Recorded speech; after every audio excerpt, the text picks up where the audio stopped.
আমাক মৰম নকৰি কাক মৰম কৰিব? কালি যদি কাম নকৰো, কালি যদি 2 লাখ চাকৰি দিম বুলি নিদিওঁ, মহিলাসকলক 25,000 দিম বুলি নিদিওঁ, মোক গালিও পাৰিব। কিন্তু দিলে মৰম কৰিব নে নকৰিব? তাৰ আমি আপোনালোকক 10,000 নিদিওঁ, এইবাৰ আমি আপোনালোকক 25,000 টকা দিম। কিমান দিম? কিমান দিম ডাঙৰ কৰি কওক? 25,000 টকা প্ৰতিগৰাকী মহিলাই পাব।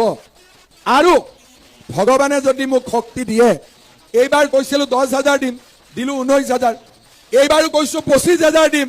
ভগৱানে শক্তি দিলে কিজানি ইয়াতকৈ বেছি দিব পাৰো, হয় নে নহয়? আমাৰ চৰকাৰী চাকৰি ওলাব 2 লাখ, 25,000 ওলাব পুলিচত, 75,000 ওলাব স্কুল কলেজত, 1 লাখ ওলাব nurse, laboratory technician, grade 3, grade 4। কিন্তু ল'ৰা ছোৱালীয়ে যদি নাৰ্ছ নপঢ়ে, নাৰ্ছৰ চাকৰি ক'ৰ পৰা পাব? যদি ল'ৰা ছোৱালীয়ে BEd নপঢ়ে, শিক্ষকৰ চাকৰি কেনেকে পাব? দুখীয়া ঘৰৰ দেউতাক মাকে ইমান টকা ফিজ দি ল'ৰা ছোৱালীক পঢ়াব নোৱাৰে। নিযুত মইনা, নিযুত বাবু অকণমান কষ্ট কমিছে, কিন্তু এইবাৰ আমি 1 খোজ আগত যাব খুজিছো। এইবাৰ আমি সিদ্ধান্ত লৈছো যে ল'ৰা ছোৱালীৰ পঢ়ুৱাৰ দায়িত্ব সম্পূৰ্ণৰূপে চৰকাৰে ল'ব। দেউতাক মাকে টকা পইচা খৰচ কৰিব নালাগে। 2 লাখ চাকৰি, মহিলালৈ উদ্যমিতা, ৰেচনত মিঠাতেল, চাহ বাগিচাৰ শ্ৰমিকলৈ মাটি, ঘৰ, বাগিচাৰ মজদুৰি, আমাৰ প্ৰতিখন গাঁৱতে গৃহহীন লোকক ঘৰ আৰু ল'ৰা ছোৱালীৰ পঢ়ুৱাৰ দায়িত্ব। এই কাম আগতেও চৰকাৰবিলাকে কৰিব পাৰিলেহেঁতেন, কিন্তু তেওঁলোকে নকৰিলে।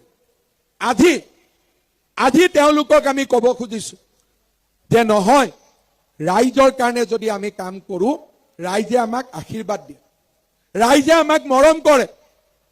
আশীৰ্বাদ যাত্ৰাৰ সময়ত মই যেতিয়া বিভিন্ন জাগাত গৈছিলো, কিছুমান মানুহে মৰম কৰে আৰু কিছুমান মহিলাই মনতে ভাল পাই মোক চুমা খাই দিয়ে। তেতিয়া কংগ্ৰেছবিলাকে কয় যে হিমন্ত বিশ্ব শৰ্মা কিয় চুমা খায়? আৰে, মোক চুমা আইতাই খায়, মায়ে খায়, ভণ্টিয়ে খায়, বাইদেৱে খায়। কিয় খায়? কাৰণ তেওঁলোকৰ কাৰণে দিনে ৰাতিয়ে মই পৰিশ্ৰম কৰিছো। মই লুঙি ধুতিৰ ৰাজনীতি কৰা নাই। নিযুত মইনা, নিযুত বাবু যি ছোৱালী কলেজ ইউনিভাৰ্চিটিত নগ'লহেঁতেন, আজি আমাৰ চৰকাৰৰ কাৰণে সেই ল'ৰা ছোৱালী কলেজ ইউনিভাৰ্চিটিত গৈছে। যি ল'ৰা ছোৱালী দেউতাক মাকে চব্জি বিক্ৰী কৰি আছিল, ৰিক্সা চলাই আছিল, আজি ACS অফিচাৰ হৈছে এই বিজেপি চৰকাৰখনৰ কাৰণে। আমাক মৰম নকৰি কাক মৰম কৰিব? কালি যদি কাম নকৰো, কালি যদি 2 লাখ চাকৰি দিম বুলি নিদিওঁ, মহিলাসকলক 25,000 দিম বুলি নিদিওঁ, মোক গালিও পাৰিব। কিন্তু দিলে মৰম কৰিব নে নকৰিব? কৰিব নে নকৰিব? চাকৰি পাম নে নাই? ADRE হ'ব নে নাই? পুলিচৰ চাকৰি ওলাব নে নাই? এইবাৰ মই ৰাইজক কৈছো যে ৰাইজ, এইবাৰ আমাৰ চৰকাৰ হলে আমি 2 লাখ ল'ৰা ছোৱালীক চৰকাৰী চাকৰি দিম। এই 2 লাখ ল'ৰা ছোৱালীৰ 25,000 পুলিচত চাকৰি পাব, 75,000 শিক্ষক শিক্ষয়িত্ৰী চাকৰি হ'ব, 1 lakh grade 3, grade 4 nurse, junior engineer, doctor 1 lakh চাকৰি হ'ব। টোটেল 2 লাখ চাকৰি। যোৱাবাৰ দিলো 1,65,000, এইবাৰ হ'ব 2 লাখ, টোটেল 3,65,000। 9,000টো কোনে কোনে পালে? 10,000ও পালে, 9,000ও পালে। কিমান হল? 19,000। মনটো ভাল লাগি আছে? লাগিছে নে নাই? আৰু লাগিব নেকি? আৰু লাগিব নেকি? নালাগে নেকি? আচ্ছা, কাক কাক নালাগে হাত দাঙক। এতিয়া কাক কাক লাগে হাত দাঙক। বাপৰে, নালাগাৰ ফালে এগৰাকীও নাই, লাগাৰ ফালে চব আছে। গতিকে য'ত বেছি আছে তাততো মই যাবই লাগিব, হয়নে নহয়? সেইকাৰণে এইবাৰ আমি 10,000 টকা নিদিওঁ, সকলোকে আমি 25,000কৈ টকা দিম। ভাল হ'বনে বেয়া হ'ব? ভাল হ'ব। সুৰেন ফুকনক ভোট দিব, বিজেপিক জিকাব, 25,000ও মই আপোনালোকক দিম। 100% হ'ব। অৰুণোদয় কাৰ কাৰ আছে?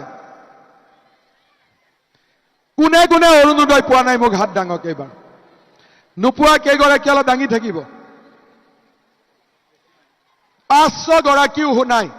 কিন্তু যদিও 500 গৰাকীয়ে অৰুণোদয় পোৱা নাই, কিছুমান পৰিয়াল ডাঙৰ, ৰেচন কাৰ্ড এখন আছে। যদি পৰিয়ালটোত আমি ৰেচন কাৰ্ড 2খন কৰি দিওঁ, আমাক আৰু অলপ অৰুণোদয় লাগিব। সেইকাৰণে ডিগবৈ সমষ্টিৰ কাৰণে মই সুৰেন ফুকনক নতুনকৈ 10,000 অৰুণোদয় আৰু দিম। 10,000 কিয় দিম? এটাটো নোপোৱাসকলে পাব লাগিব 1250 টকা। এতিয়া আমি 1250 টকাটোকো বাঢ়াই লৈ গৈ থাকিম। দ্বিতীয়তে, ডাঙৰ পৰিয়ালত ৰেচন কাৰ্ডখন ভাঙিলে আমি 2টা অৰুণোদয় পাম। লগতে আমাৰ ডিগবৈ ল'ৰাবিলাকে বিয়া কৰাই বোৱাৰীও আনিব নহয় ডিগবৈত, সিহঁতৰ কাৰণেও এটা অৰুণোদয় ৰাখি থব লাগিব, হয়নে নহয়? এতিয়া ল'ৰাবিলাকে বিয়া কৰিলে ক'ব পাৰিব শহুৰেকক, বোৱাৰীকটো মৰম কৰিমেই, লগত মামাই এটা অৰুণোদয় দিব। ডাবল বেনিফিট, হয়নে নহয়? ৰেচন কাৰ্ড কাৰ কাৰ আছে? চবৰে আছে। কাৰ কাৰ ৰেচন কাৰ্ড নাই?